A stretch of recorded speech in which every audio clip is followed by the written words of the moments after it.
Welcome to Chalk and Talk, a podcast about education and math. I'm Anna Stokke, a math professor and your host.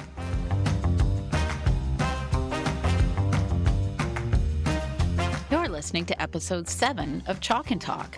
My guest in this episode is Dr. Barbara Oakley. She is an engineering professor whose work focuses on the complex relationship between neuroscience and social behavior. She's an expert on learning tough subjects, and she has written several books for educators and students that detail science-based techniques for learning. This episode will be useful for teachers, post-secondary instructors, students, parents, and anyone who wants to become better at learning math or other subjects. During the interview, we discuss learning techniques such as chunking and deliberate practice.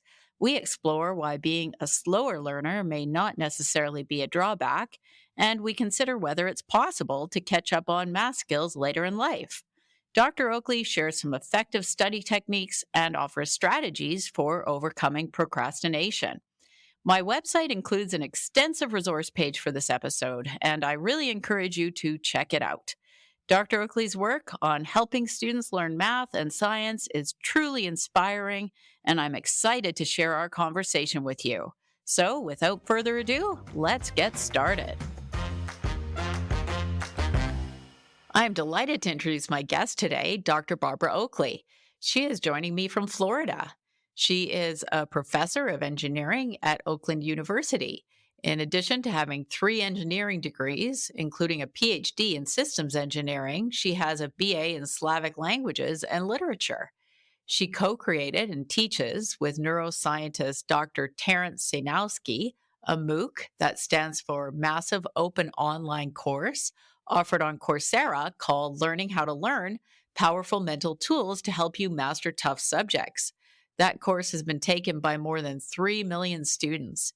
She is the author of more than 10 popular books, including A Mind for Numbers, How to Excel at Math and Science, Uncommon Sense Teaching, Practical Insights in Brain Science to Help Students Learn. That's a great book for teachers. And Learning How to Learn, How to Succeed in School Without Spending All Your Time Studying, a guide for kids and teens, and many others. I think we have a lot to talk about today. Welcome, Barbara. Welcome to my podcast. Oh, it's such a pleasure being here. I'm so glad to meet you. I'm glad to meet you too.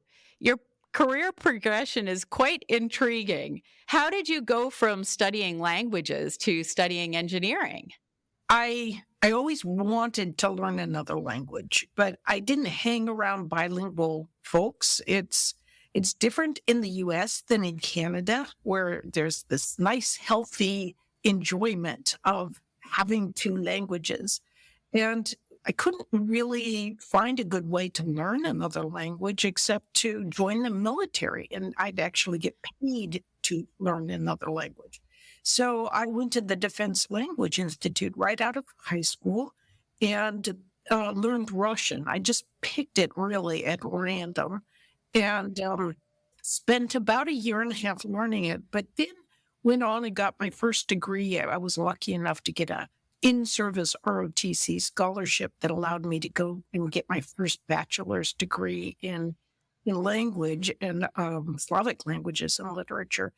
But then I went on, I spent some years as a Signal Corps officer, and I found that I was working with all this technology, and I had no idea how it really worked. But boy, could I ever see that there was a lot of potential. And I felt so inadequate, always playing catch up because I didn't really understand anything about the technology. So when I got out of the military at age 26, I decided to see if I could change my brain and actually learn in math and science, which I always thought I could never do. There's this uncanny similarity between learning well in language and learning well in math. And it took me years to kind of uncover why that's true. And that's actually due to the pioneering work of neuroscientist Michael Ullman, who has really shown that importance of learning through that habitual system which is how we can speak a language intuitively and do math problems intuitively. And that's quite different from the normal way that math is often taught through that declarative pathway so that you're consciously aware of everything. You actually don't want to be consciously aware of everything because that'll just bog you down. And indeed, many of my colleagues who've grown up educated in systems such as those in India or China or the Middle East, where there's some emphasis on that, those habitual pathways of learning, they look askance at some of the techniques used to teach math in Western countries because they know it's antithetical to really producing someone who can intuitively and easily grasp many of the deeper conceptual issues that challenge us as engineers and scientists and mathematicians. It's an interesting story, and we're going to get into some of these techniques today. So, I recently read your book, A Mind for Numbers: How to Excel at Math and Science. And wow, I mean, as someone who's taught math for many years, a lot of this just really resonated with me. And I really wish I'd read it earlier because I think it would have helped me to help my students. Anyone who teaches math or anyone who wants to or needs to learn math should really read this book. And the book draws on insights from neuroscience and cognitive psychology, but you also connected with hundreds of math and science teachers and professors, people who have learned math and science and become successful at it. And when you were writing the book, you connected with all these people. So I'd like to discuss some of your recommendations. And I think a good place to start is with the two modes of thinking that you discuss. Can you explain the two modes of thinking and why we need to take those into consideration when we're learning math? Oh, that's such a foundational question. For me, when I was a kid, my father was in the military. He was a veterinarian. He loved animals, and we moved all the time. So what that meant was, well, mathematics is very sequential. And so when we moved from Texas and it was a rural school in Texas, to a school right near MIT in Massachusetts, and I was 7 years old, they were suddenly way far ahead of me in the multiplication tables. And I just thought, well, I don't have the math gene. I can't do this kind of stuff like these kids can. And part of what I didn't know was about those two different pathways that we use to perceive the world. And the first pathway is that very logical, okay, you do this and then you step forward and this is how you solve a math problem that's relatively straightforward. And people think that you only learn by using this focused, declarative, step-by-step sequential way of learning. But and that is a very important way we learn.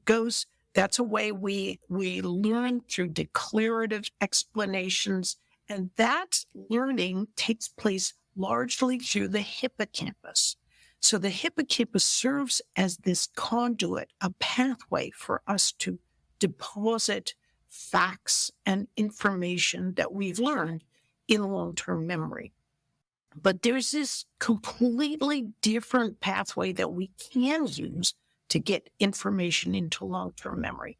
And that's through that basal ganglia, what's called procedural or habitual system. And this system learns kind of like a big picture way. You do a lot of problems, and it kind of gets us an intuitive sense of when you see a problem, here's what you say or what you do, or here's how you handle it. It's actually quite a different way of learning than through that declarative system. But this way of learning takes a lot of time, and it's also involved in just kind of stepping back and getting a new idea about things. So oftentimes when we're trying to learn something, we need to sit down, focus, try and use that declarative pathway. And when we get stuck, we need to stop get our mind off it, because as long as we keep our mind on it, we're stuck. We're going to stay in that same place. But if we get our mind off it, go do something completely different, or take a shower, or take a nap, or go to sleep for the night, go have dinner, something very different. What that does is it allows this different default mode network, or what I call diffuse mode, to grapple with the information in the background and make sense of it. So that later, when you return to focusing, suddenly it makes sense. Well, now I didn't know this at 7 years old. I would just sit down, march right onto the material, focus on it, and couldn't figure out a problem. So I just would give up and say, I just can't do this. I'm obviously not talented at math. And what I needed to do was simply put it away for a little bit and then come back to it. People don't all learn in the same way. And in fact, many people just need to go back and forth a couple of times, say, focus, get stuck, get frustrated, step back a little bit, then return. And that default mode network will do a lot of really deep thinking in the background. Now, you might think, oh, no, it's only the smart kids. The smart kids can go right through focusing without even needing to really go to default mode network very often. Well, the fact of the matter is, faster learners often jump to conclusions. And when they're wrong, they can find it difficult to change and admit their error and get themselves back on the right track. So slower learners like me, I didn't know it at the time, could have an advantage. And that advantage is, although I'm slower, I'm more flexible. And I can sometimes see errors that those fast learners jump right over. So even though I'm learning more slowly, I can learn more deeply. Sometimes I equate it to, some people are race car learners. They get the finish line really fast. Others are hiker learners. They can get to the finish line, but it's much slower. But think about what that hiker experiences. They can reach out, touch the leaves on the trees, hear the birds in the air. It's a completely different experience, and in some ways far richer and deeper.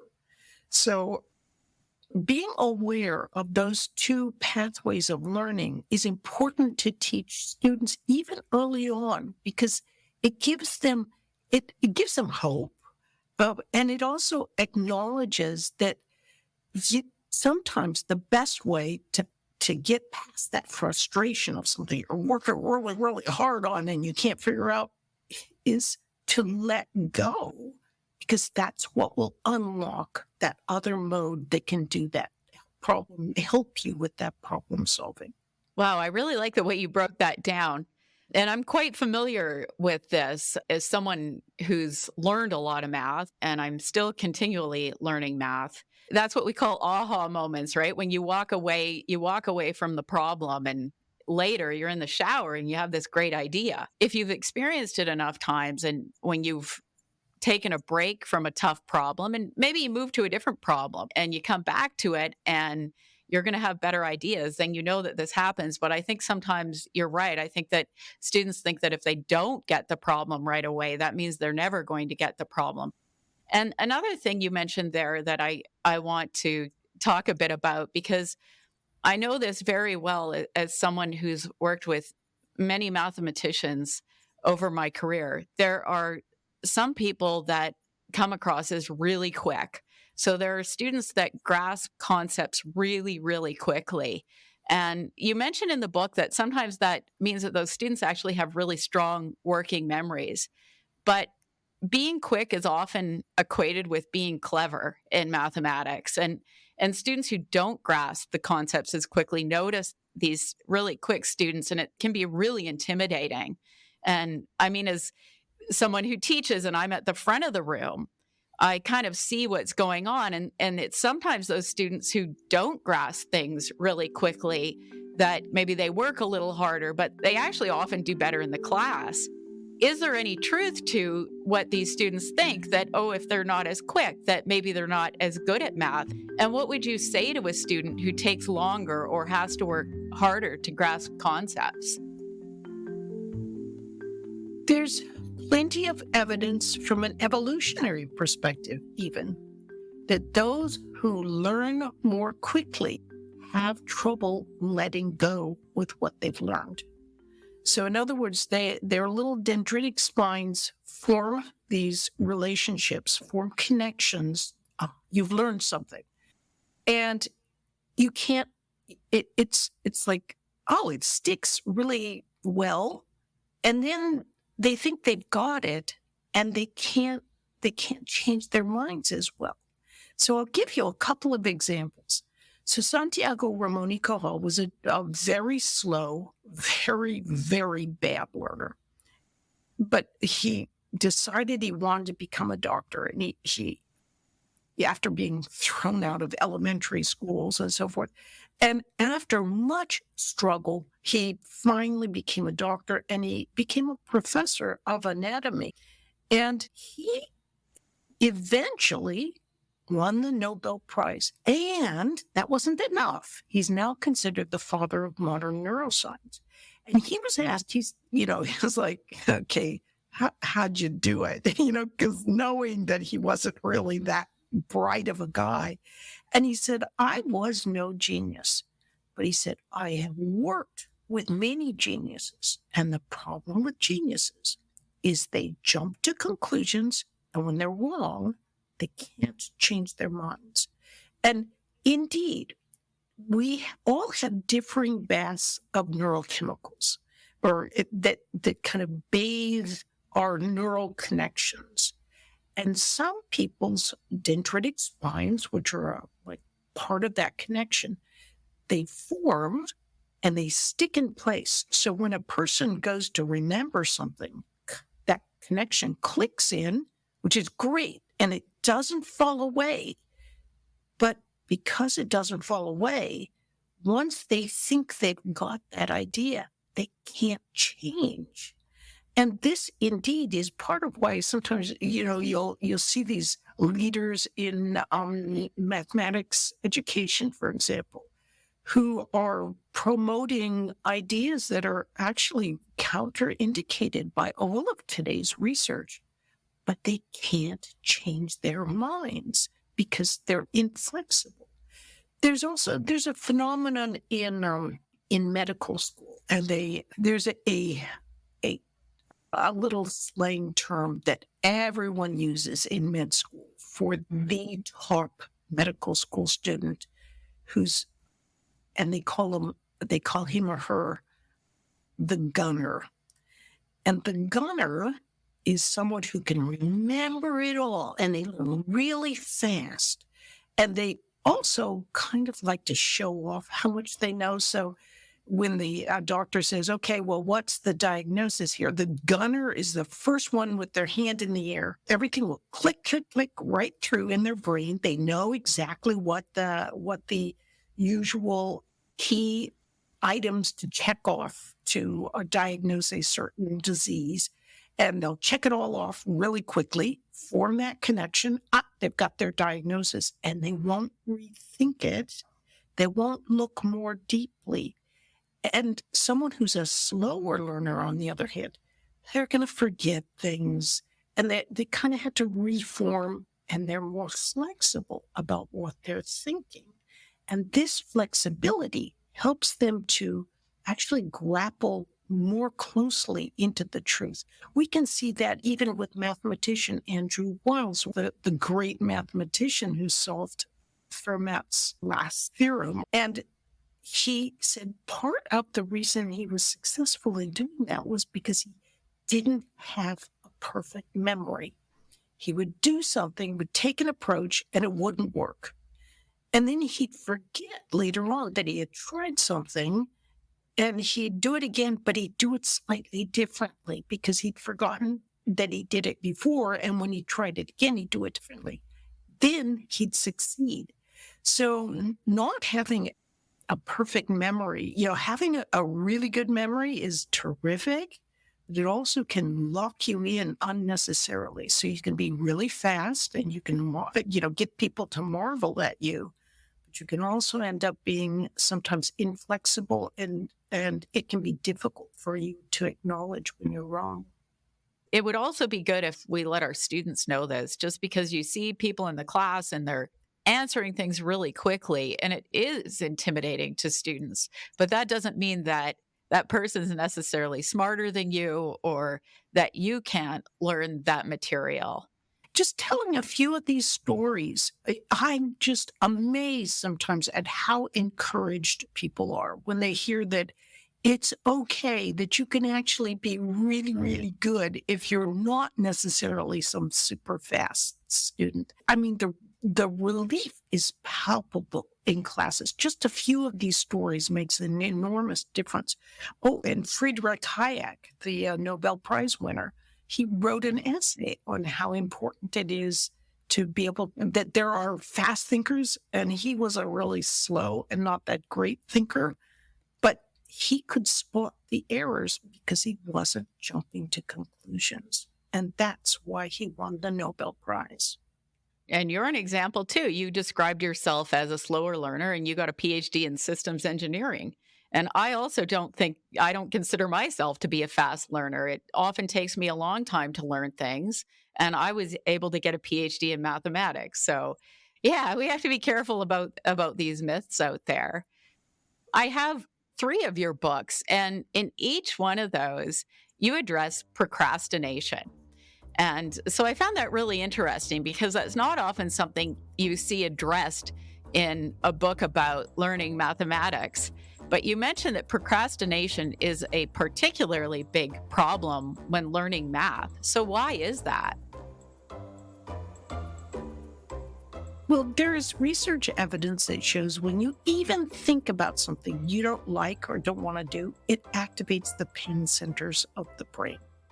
Mathematics, from an evolutionary perspective, it's what's called biologically secondary material, as David Geary has pointed out. In other words, it's not the kind of stuff that we pick up naturally.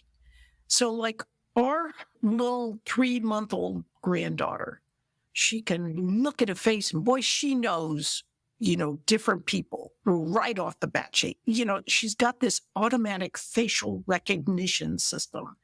And she's picking up 2 languages quickly. She's picking up Spanish from her daddy and English from her mother.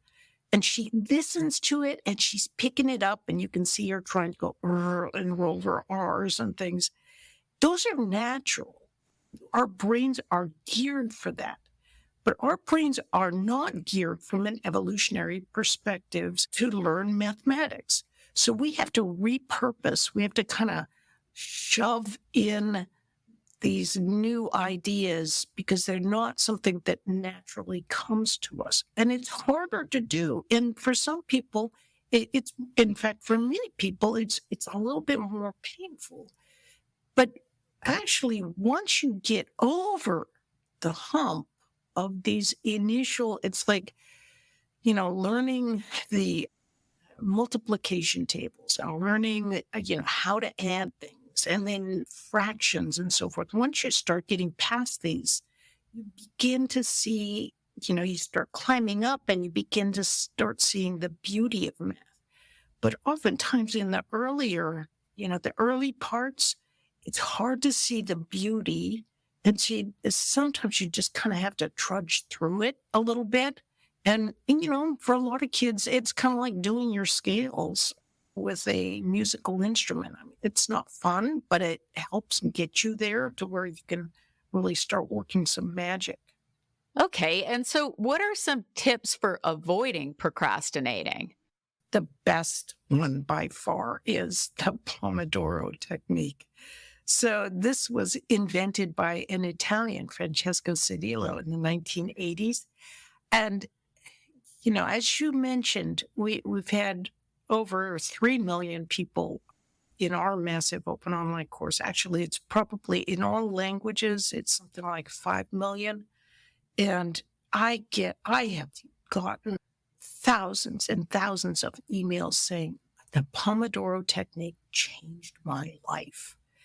And it's such a simple, great technique. So when I tell you the magic words behind how to do it, pay attention, because many people have found this to be sort of a game changer for them. All you have to do a Pomodoro is you just turn off all distractions. If need be, put your cell phone in the other room. No pop-ups on your computer. Good luck if you've got a 2-year-old at home, but just do the best you can to have no distractions. Set a timer for 25 minutes and work as effectively as you can for those 25 minutes.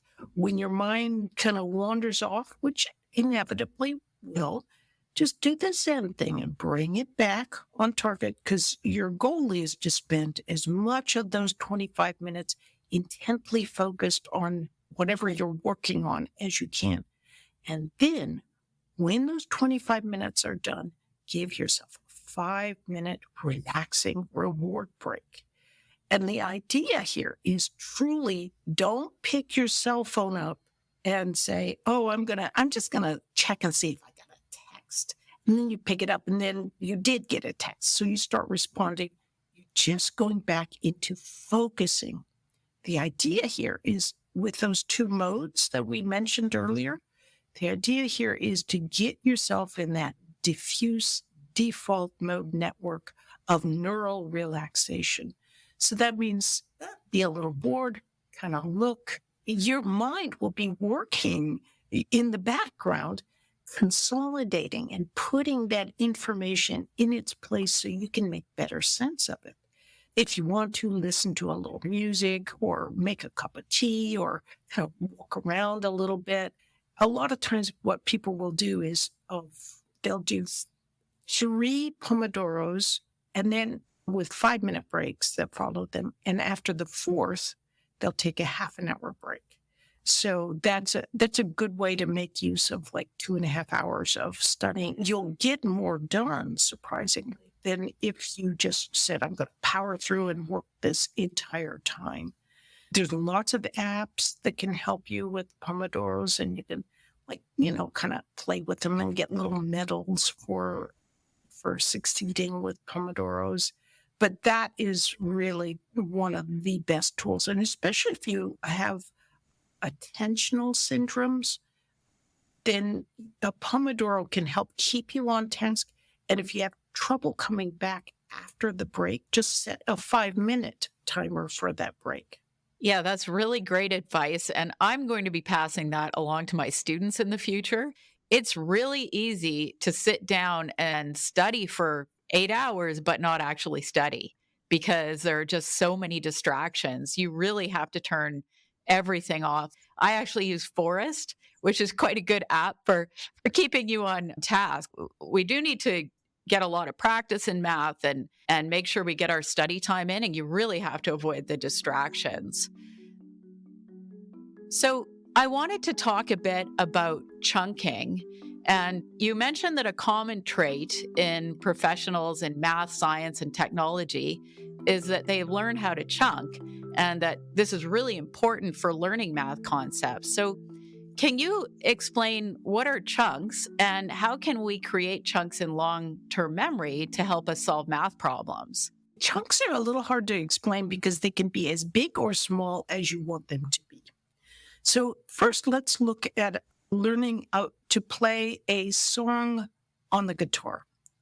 So your first chunk is probably going to be one note that you learn where you put your finger on. And then after you'll learn maybe a chord. So you've got 4 fingers and you learn where to place them for the chord. So now instead of, there being 4 different chunks, one for each finger, you kind of learn one position and for that chord, and that becomes a chunk. So now let's say you learn to play 3 chords together. Dun, dun, dun. And as you're playing those chords, you play it a number of times. And it can become one chunk as you gradually kind of get used to just doing it together. So similarly in math, when you're learning any concept, at first it's like the simplest part of that concept that you can grasp, absolute simplest. And then you're going to start grasping the nuances of it. Someone who is really well practiced with the multiplication tables, it is in essence, the multiplication table it becomes like a chunk for them. If you grasp those essential relationships between the numbers of multiplication table, it becomes much easier for you to grasp, like in your head, not in a computer or in a calculator, but in your own head. Then when you're faced with things like, well, what's 2 divided by 4? Oh, you can easily simplify because you already have those intuitive relationships in your mind. It does make me laugh sometimes because some of the biggest proponents of you don't need to memorize it, you can just look it up, are those who are actually working for technology companies that, that have math analysis programs and so forth. And it's like, of course they're saying that. They want you using their programs.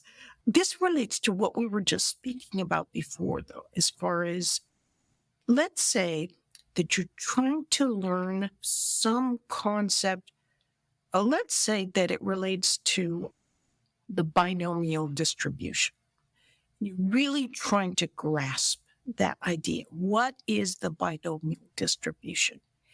And a good trick is right before you go to sleep at night, pull to mind, what is the binomial distribution? Can you remember that relationship?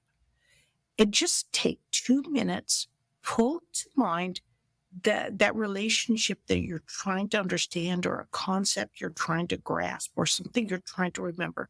Take 2 minutes right before you go to sleep and pull it to mind. What this will do is signal your brain, whatever this thing is, it's super important and we better practice it during sleep. And indeed, researchers can actually see that hundreds of times the brain will sweep over and strengthen the very connections that you have been using during the day, and especially those right before you go to sleep. So a good way to enhance a chunk that you're trying to develop, whether it's a conceptual chunk in math or a physical chunk of how to pronounce a word in Portuguese, or how to hit a ball in a certain way in tennis, any of these things can become a chunk. And they can be chunks that are related into other chunks to become larger chunks. But all of these can be enhanced by simply practicing with them. And a good way to do that is to practice with them right before you go to sleep, because that's when sleep time is when the brain calms down and it can kind of clear and make connections more easily. And this reminded me of a few things. So first of all, the memory is a powerful thing, so let's use it. And absolutely things like times tables, we need to have those memorized, and everybody can do it. They just need a lot of practice. And as we mentioned earlier, sometimes it will take some students longer than others. That doesn't mean that those students are any less capable. It just means that it takes them longer. And once they know their times tables, they're the same as everybody else. And it reminded me also of teaching my daughter to drive a standard transmission, which a lot of people don't know how to do anymore. But we happen to have a vehicle that was standard transmission, and I just know how to do it. Like, it's in my head. So that's also an example of a chunk, when you have a technique like that in your head. And the same thing kind of happens with math. If you get a lot of practice with problems, you start to get these problem techniques in your head. And when you see a problem, you just kind of know how to solve it. And so that brings me to deliberate practice. And you mentioned that deliberate practice on the toughest aspects of the material can actually lift average brains into the realm of those with natural gifts. Would you mind elaborating on that a bit? How important is practice in learning math? Oh, practice is unbelievably important. I mean, think about it. You can't learn a language without practicing it. You can't learn to play a sport without practicing it. You can't learn, how to dance without practicing it. You can't learn a musical instrument without practicing it. Why on earth would it suddenly become that mathematics is you can't practice math because it'll kill your creativity? No, nothing could be further from the truth. Sometimes advanced mathematicians, and only cherry-picked few, will say, oh yes, practice will kill creativity. It's because they have a preternaturally good memory and they can remember these things. And so then they didn't need to practice as much to remember these things. I remember a friend of mine he got his PhD from Princeton. They used to ask him to go and take tests because he could come out of the test, and this was all legal to do, but he'd come out of the test, he had a perfect memory, he would write the whole test down and all the solutions to the test, and then they'd store it in the test bank of the student group that he belonged to.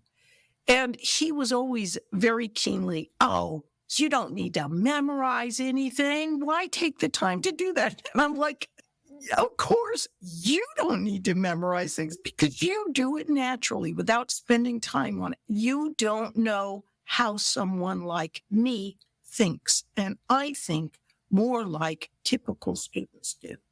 Because a lot of times, those who are very naturally gifted, they don't get used to these ideas of having to work at it.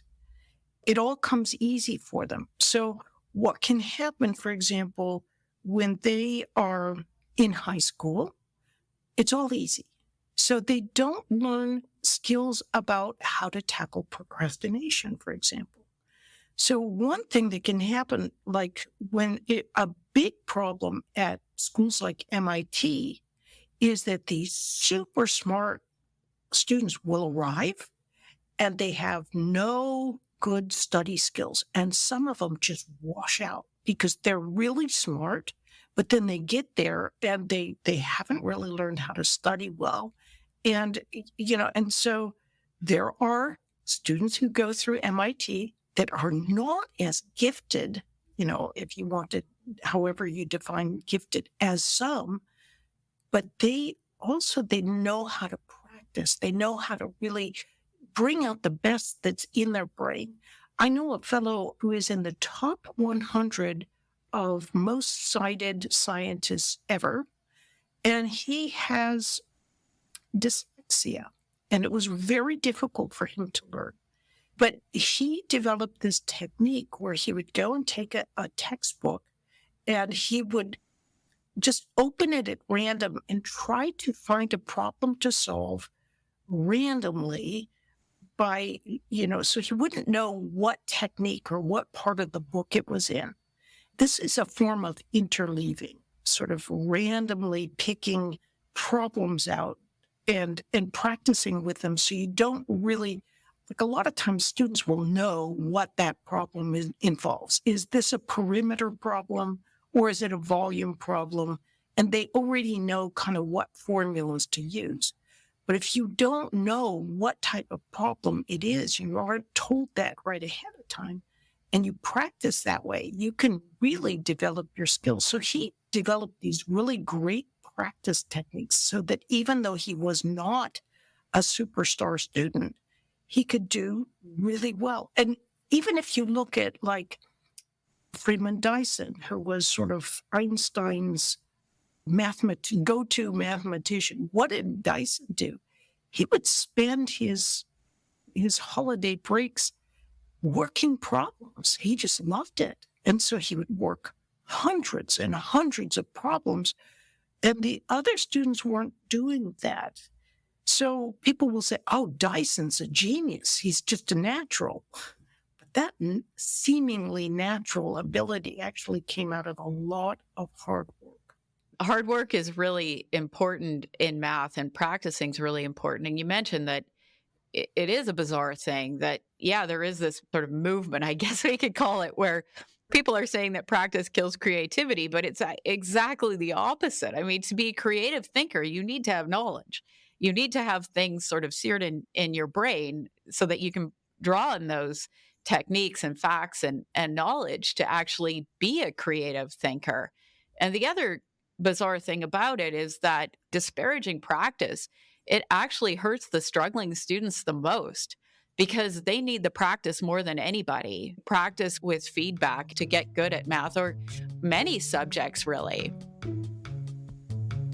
Along those lines, I always say math can be relentlessly hierarchical. And what I mean by that is it's sequential. So it's like a ladder. So if you're missing some step early on, that will impact you later on because it follows along this string. And you have a quote in your book which I really love, and I'm going to read it out. And so you wrote that math can also be a wicked stepmother. She is utterly unforgiving if you happen to miss any step of the logical sequence. And missing a step is easy to do. All you need is a disruptive family life, a burned out teacher, or an unlucky extended bout with illness. Even a week or two at a critical time can throw you off your game. And you kind of experienced this as a young child. You missed some part of the math sequence. And so you're quite familiar with this. But my question is, can a person catch up on math facts and mathematical techniques later, say as a teenager or even later in life? And is it harder as you get older? Oh, that's a great question. I think I'm living testimony to the fact that it is possible to do it later in life. I started with remedial high school algebra when I was 26 years old. I think part of what I did that was really good was I didn't have this cocky sense of, well, I'm just going to land kind of high and I'll catch up with everybody. No, I just started at the bottom, acknowledged that I needed to be humble intellectually and then slowly begin climbing my way upward. In fact, one math program that I really like is called Kumon Mathematics. And part of their, it's a Japanese-based program that's careful interleaving. It always makes me laugh when some reformed mathematicians will be like, oh, it's the sign of the devil. I mean, Kumon Mathematics, because they have you practice. And it's like, well, it is the equivalent of practicing in order to learn a musical instrument, except in this case, the instrument you are practicing with is your mind. This wonderful program starts kids out by it tests them, and it starts them below the level they actually should be starting at. So then kids get going and they're like, hey, this is pretty easy. I can do this. And so they start out very naturally. But we have two sons who we adopted from Kosovo, who were refugees, and they were college students or about to be college students. So they were in their late teens, early 20s, and we put them in the Kumon program in order to help them get kind of caught up with the math because they weren't allowed to study, with the dictatorship that had taken over in Kosovo. So it's absolutely possible. Does it become more difficult as you get older? Yeah. So, but it's still quite doable. I think part of the challenge is simply the older you are, the more life stuff you've got going on. And so, it can become a challenge just finding the time to practice enough so that it seems very familiar and comfortable, and you're not just getting those declarative links in long-term memory, but also those habitual procedural links, which takes time. So I wanted to talk a bit about some of the study techniques that students use that may not work as well as others. I'll give you an example. So I'll sometimes have a student does poorly on a test. And they'll say, "How did this happen?" I mean, I watched 24 hours of YouTube videos, or I read through the solutions that you posted to the problems. What's the issue with that? If a student's reading through work solutions, is that enough to create understanding so that they'll be able to do the problems themselves? Well, think of learning. I mean, learning math, it really does relate very much to learning a language. If you sat there reading a list of vocabulary words in Japanese, would you be learning Japanese? Obviously not. It's going to skim right over and it's not going to create any neural links in your long term memory. The challenge is so the World Economic Forum, this is fascinating. They have plans that in the years to come, so for 2025, they are planning to begin rolling out that they're going to examine schools to see if schools are teaching students not just the things that they're supposed to be learning with subjects, but they are also learning how to learn. Can you imagine that kids have 12 to 16 years of higher education and they never get a course in how you learn effectively? It's unconscionable because there's simple things like students just don't understand that skimming their eyes over material is in no way helping them to actually, or very little way, is it helping them to create the links in long-term memory. Those links are best created by what's called retrieval practice. And it's basically a mild form of self-testing. So it's low stakes or no stakes, as Pooja Agarwal calls it in her wonderful book, Powerful Teaching about retrieval practice.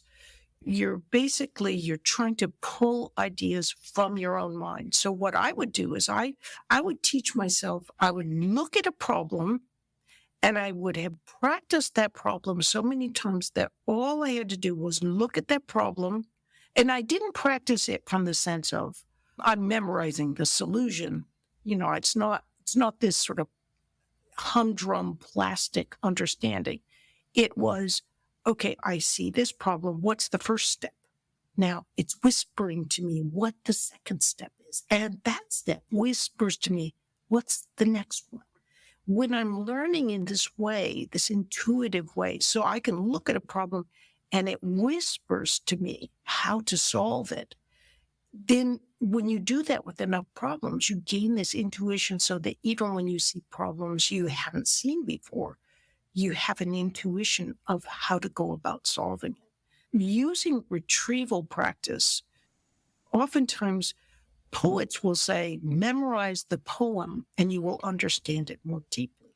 I would say, why should we let the poets have all the fun, But what we can do is when we look at problems, you work it and you make sure that you could work that problem cold. You can retrieve it from your own mind and you're not cheating yourself by just looking at the problem going, yeah, I know how to solve it, but actually step through it with your mind. And afterwards, after a while, when you do this enough, you feel like a master musician.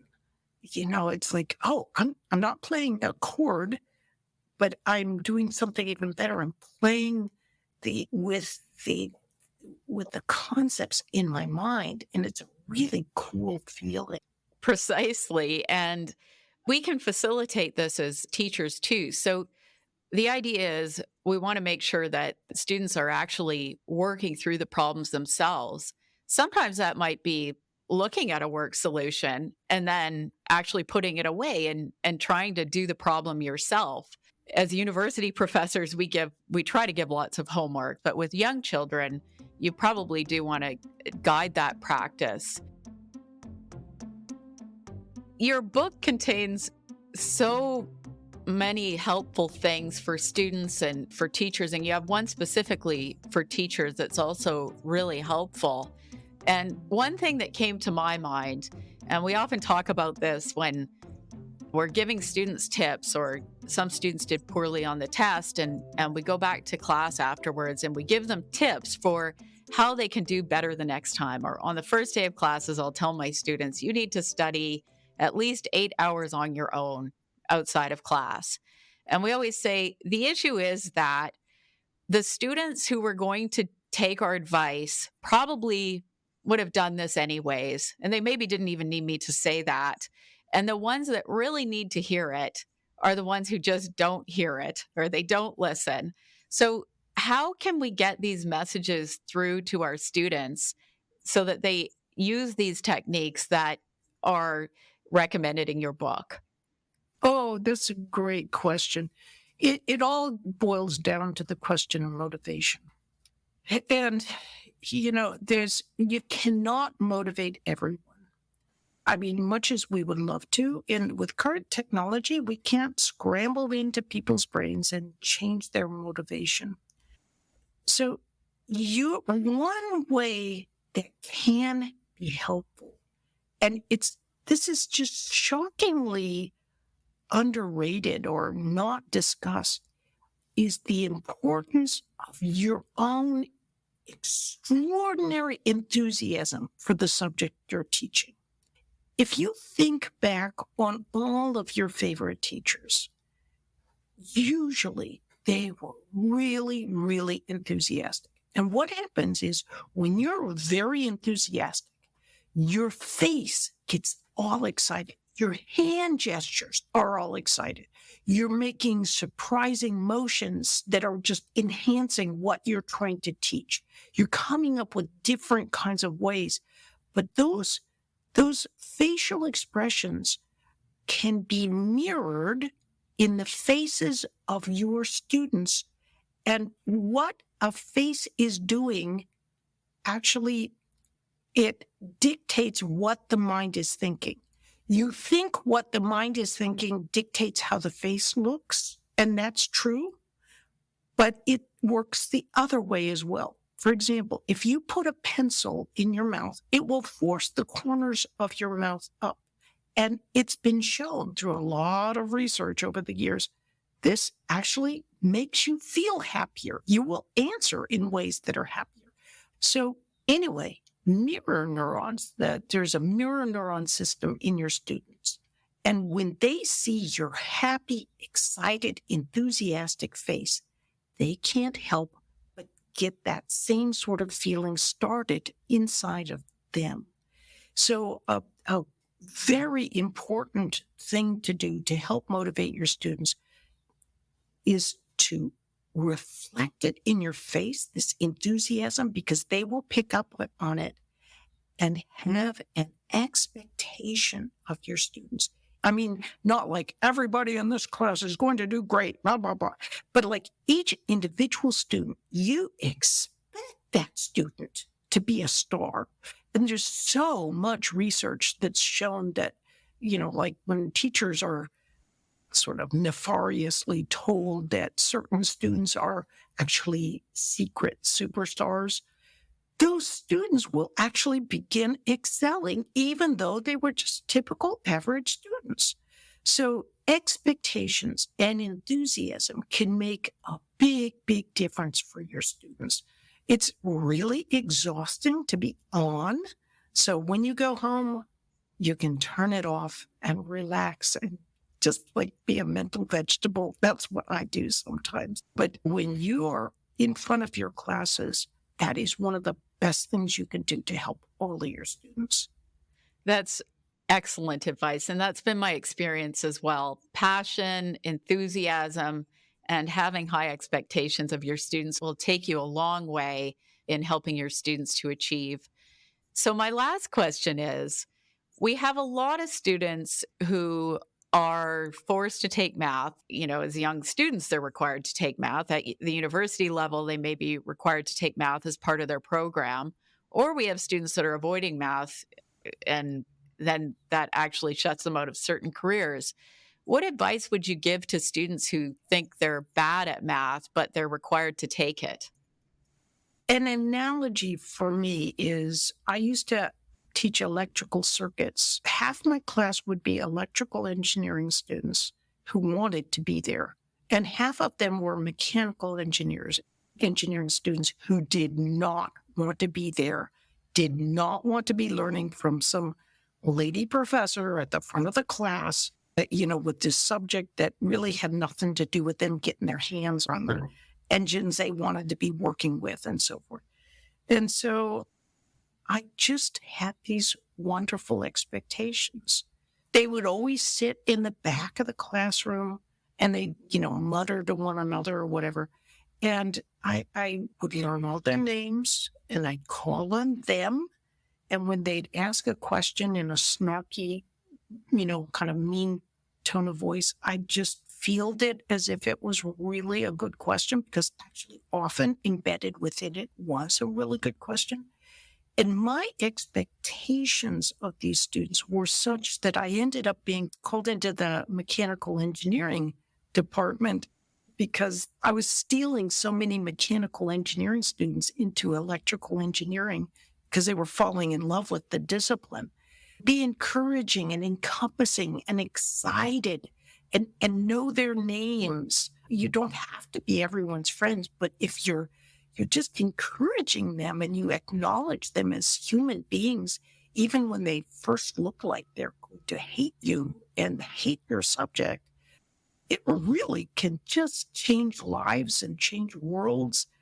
It's an amazing and good thing. So expectations can really matter. Even if their expectations are bad to start with, you can change it.